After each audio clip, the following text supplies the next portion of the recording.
김태현의 정치쇼. 예, 기본이 중요한 이재명입니다. 늘 기본은 지키는 정치쇼에서 왜 아직 그 정치 얘기가 없나 했더니 뭐 지금부터 시작이라고요. 예, 지금 나오는 깐부 이름을 보니까는 예, 지금부터 무슨 말씀 하실지 이거 확 끄는데요. 예, 오늘 정치쇼 깐부는 제가 직접 엄중히 소개해드리겠습니다. 저 이낙연의 깐부이자 민주당의 달병가 아니겠습니까? 김종민 의원 어서 오세요. 김 변호사님, 우리 김 의원 어렵게 모셨으니 편안한 진행 엄중하게 부탁드리는 바입니다. 참바다 유해진입니다. 궁금한 거 있어요? 6월 그 지방선거 앞두고 민주당이 벌써 시끌시끌 하더라고요. 송영길 전 대표는 독배를 들고 서울시장에 출마한다던데? 아이고 위험하게 독배를 왜 들어요? 그냥 내려놓으면 되는 거 아닌가? 안 그래? 예. 저 윤석열도 민주당에 궁금한 게 있습니다. 저와 함께 새 정부에 내각을 이끌어갈 후보, 한덕수 국무총리 후보자. 글쎄 저 어떻습니까? 안정적으로다가 그 경력직을 모셨으니까는 국회 인주는 저 식은 죽 먹기 아니겠습니까? 동작 그만. 나 아기요? 요즘 검찰 캐비넷이 활짝 열렸다는 말이 돌던데 검찰 말대로 정말 수사할 때가 된 건지 아니면 물밑에 뭔가가 있는 것인지 깐부 그 시원하게 썰 좀 풀어봅시다.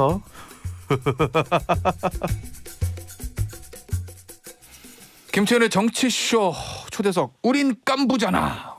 미리 소개해둔 대로 오늘 저희의 깐부는 더불어민주당 김종민 의원이십니다. 김종민 의원 나와주셨어요. 안녕하세요. 네, 안녕하세요. 김종민입니다. 근데 한 가지 제가 죄송한 게 제가 모기 상태가 지금 안 좋아요. 예. 제가 지난주에 코로나 확진 받아서 이제 일주일 격리를 했거든요. 예. 그 격리는 해제가 됐는데 저는 목이 좀 많이 안 좋았어요. 예. 그래서 아직 이게 풀리질 않아서 이게 들으시는 분들이 좀 불편하실 것 같아요. 그래서 조금 죄송스럽긴 한데 또 일정을 잡아놓고 안 나올 수가 없어서.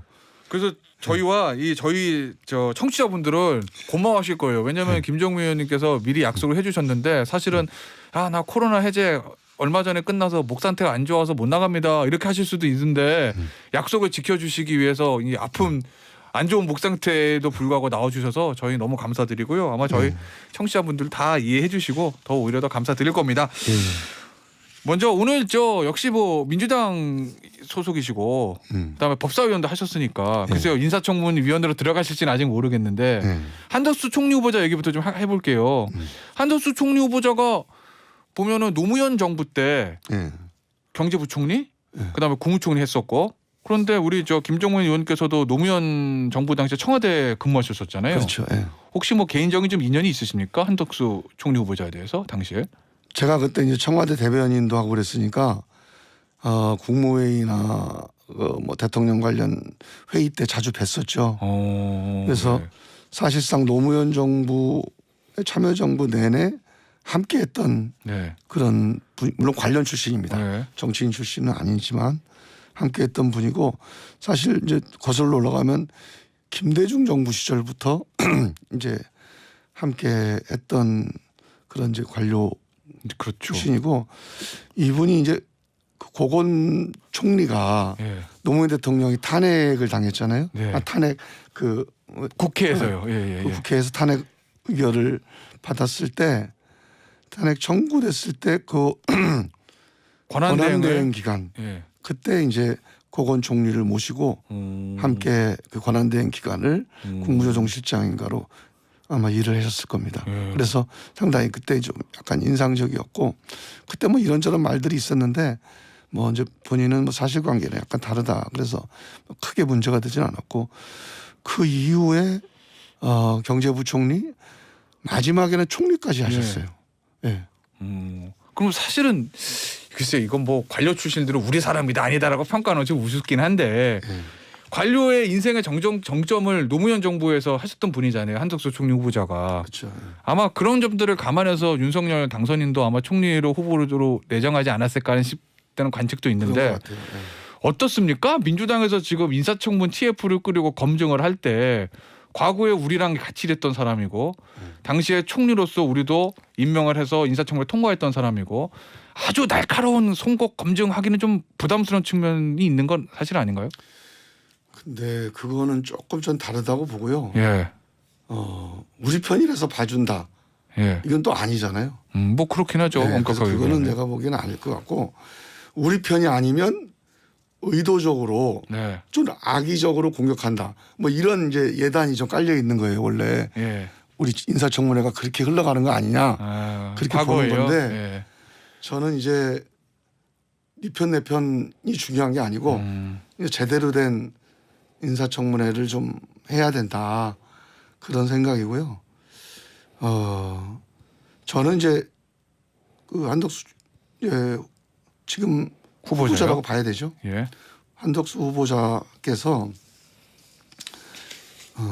예전에 이제 우리 정부에서 없었다 문제가 아니고 네. 그 특히 이제 2008년 이후에 주미대사를 하셨어요. 이명박 정부 때. 그렇죠.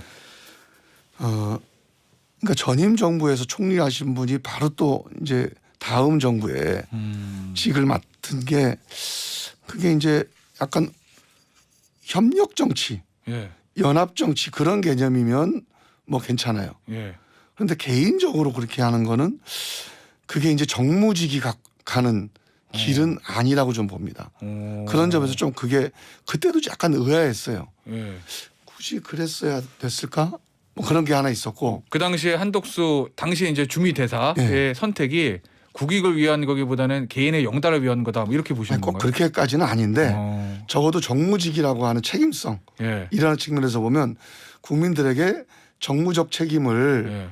그 직을 물러난 이후에도 지는 게 원래 원칙이거든요. 그러면 이제 노무현 정부의 국무총리를 하셨으면 예. 노무현 정부에서의 국정 운영 예. 결과에 대해서 함께 책임지는 그런 관점에서 그 이후에 행보를 하시는 것이 뭐 계속 그럴 필요는 없지만 어느 정도는 예. 그래야 뭐 단순히 1급 관리관 정도 하신 분이 아니잖아요. 총리라고 하면 적어도 이제 그렇죠.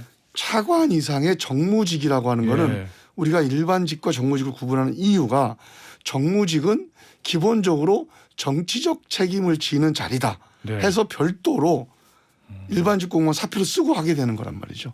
그렇겠네요. 그런 그렇죠. 점에서는 조금 그때 아쉬움이 좀 있었고 그 다음에 또 하나 이제 이건 순전히 제 개인적인 관점이에요. 우리 네. 당에서 뭐 이걸 인사청문회를 네. 준비하는 이런 관점은 아니고 김현장 로펌에서 18억을 몇 년 동안 받으셨어요. 네, 그 얘기가 지금 보도가 이미 됐습니다.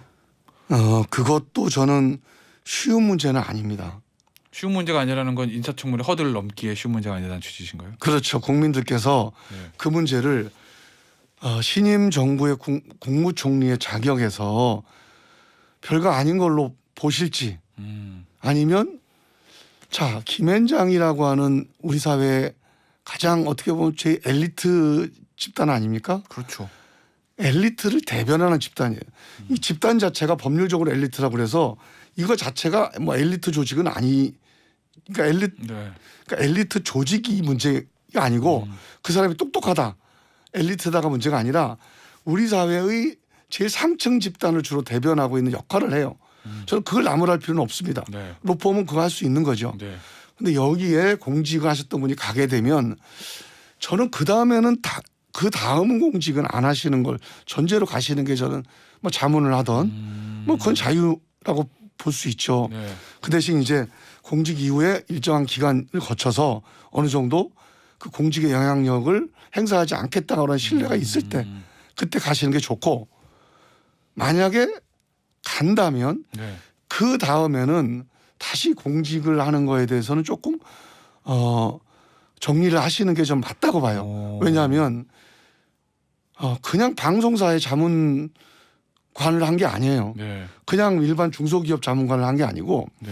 대한민국의 가장 대표적인 강자들을 변호하는 그런 전문 조직에 자문관을 했어요.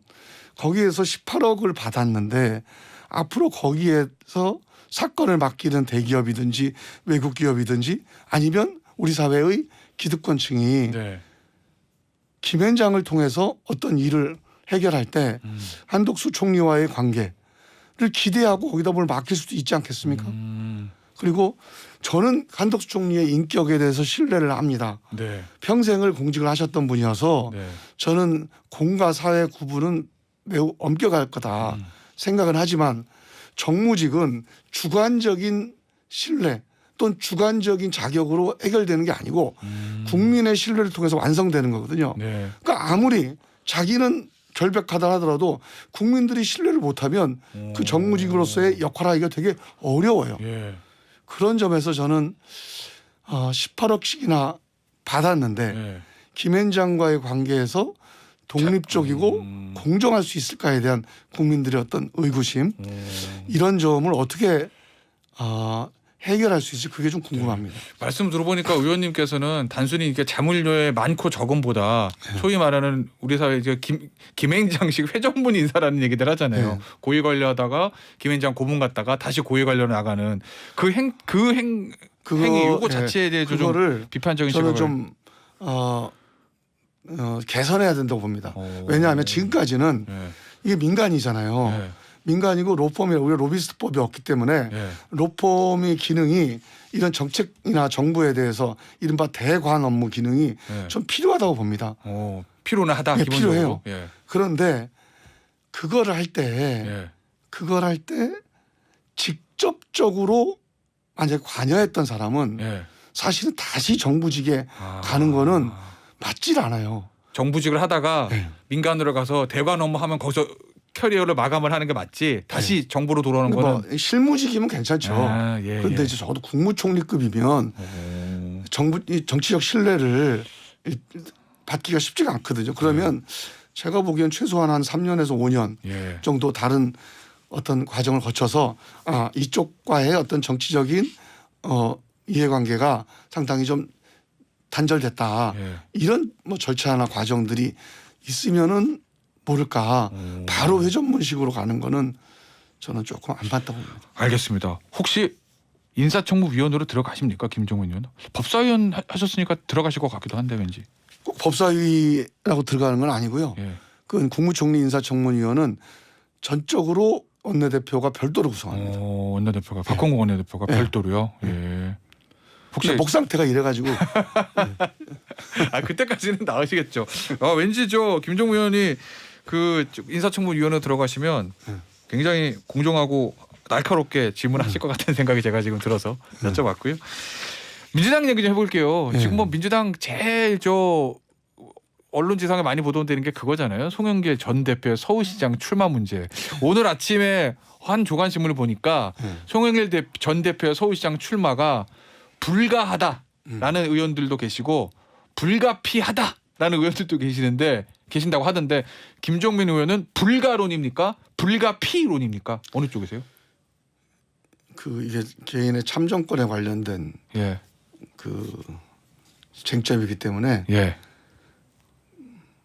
불가냐 불가피냐를 딴 사람이 얘기하는 거는 좀 맞질 않고요.